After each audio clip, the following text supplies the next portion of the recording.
Hi everybody, hope you're having a great day. I wanted to read a very special story with you because I know that at our service on Sunday, we got to hear from Dr. Martin Luther King Jr. And I thought it might be nice if I could read a story with some of his words to all you kids out there, because his life was very important for us to know more about how to love people, right? And so I have this story and it's called Martin's Big Words. So in this story, there's going to be some big words and there's going to be some big concepts, and that I hope that when you're at home talking with your parents about these things, that this will open up a bigger conversation about how God has us to love people, not just some people, not just people who look like us, but all people. So I want to read you this story and make sure you're put on your listening ears for words that you have maybe heard from the Bible. Because a lot of these words that Dr. King said came from the Bible. So let's listen up. It's called Martin's Big Words.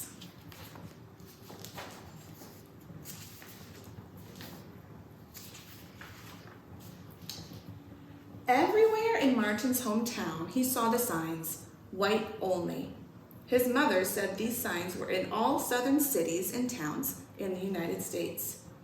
And every time Martin read these words, he felt bad until he remembered what his mother told him. You are as good as anyone. In church, Martin sang songs. He read from the Bible. He listened to his father preach, and these words made him feel good. When I grow up, I'm going to get big words too, he said. Martin grew up. He became a minister. It's another word for pastor, just like his father. And he used the big words that he had heard as a child from his parents and from the Bible. He heard, everyone can be great. He studied the teachings of Mahatma Gandhi. He learned how the Indian nation won freedom without ever firing a gun. Martin said, love when others said hate. And here's something he said. Hate cannot drive out hate. Only love can do that. He said, together, when others said separate. He said, peace, when others said war. Sooner or later, all the people of the world will have to discover a way to live together. That's some of the words that he said. In 1955, on a cold December day in Montgomery, Alabama, Rosa Parks was coming home from work. A white man told her to get up from her seat on the bus so that he could sit. She said no, and she was arrested. Montgomery's black citizens learned of her arrest, and it made them angry. They decided not to ride the buses until they could sit anywhere they wanted. For 381 days, they walked to work and school and church. They walked in the rain and cold and in the heat. Martin walked with them and talked with them and sang with them and prayed with them until the white city leaders had to agree they could sit anywhere they wanted. Here's something else he said. When the history books are written, someone will say there lived black people who had the courage to stand up for their rights. In the next 10 years, black Americans all over the South protested for equal rights. Martin walked with them and talked with them and sang with them and prayed with them. White ministers told them to stop.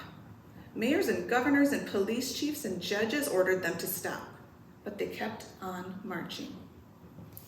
Here's another thing that he said. Wait. For years I have heard the word wait. We have waited more than 340 years for our rights. They were jailed and beaten and even murdered, but they kept on marching. Some black Americans wanted to fight back with their fists, but Martin convinced them not to by reminding them of the power of love. Love is the key to the problems of the world, he said.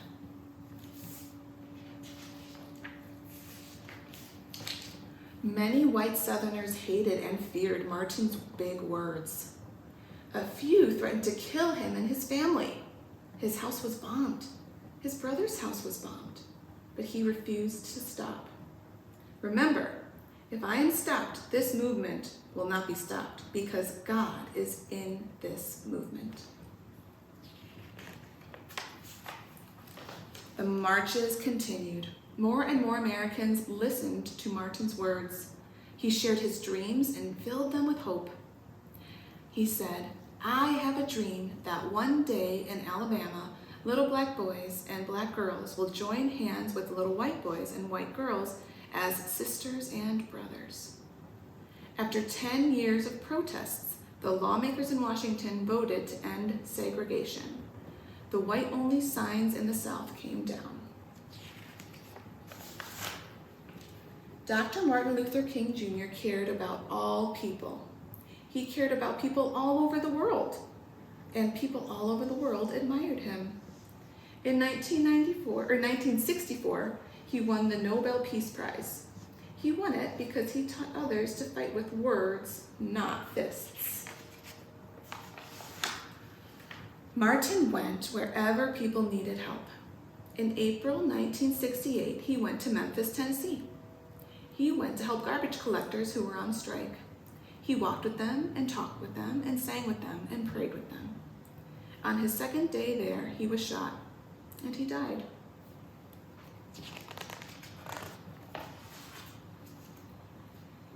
But his big words are alive for us today. Freedom, peace, together, I have a dream, love. And these are some important dates. The end. So I hope this can open up a conversation with your families about how God made us, not to all look the same. We all have different hair, different eye color, different likes, different dislikes, different skin color. And that's exactly what God's plan was, right? He made us all to look different in his own image. He takes great delight in that. And he wants us all to love each other as he loves us. So hopefully we'll see you again, church. I hope and pray that you're all staying healthy, and we'll see you soon. Goodbye.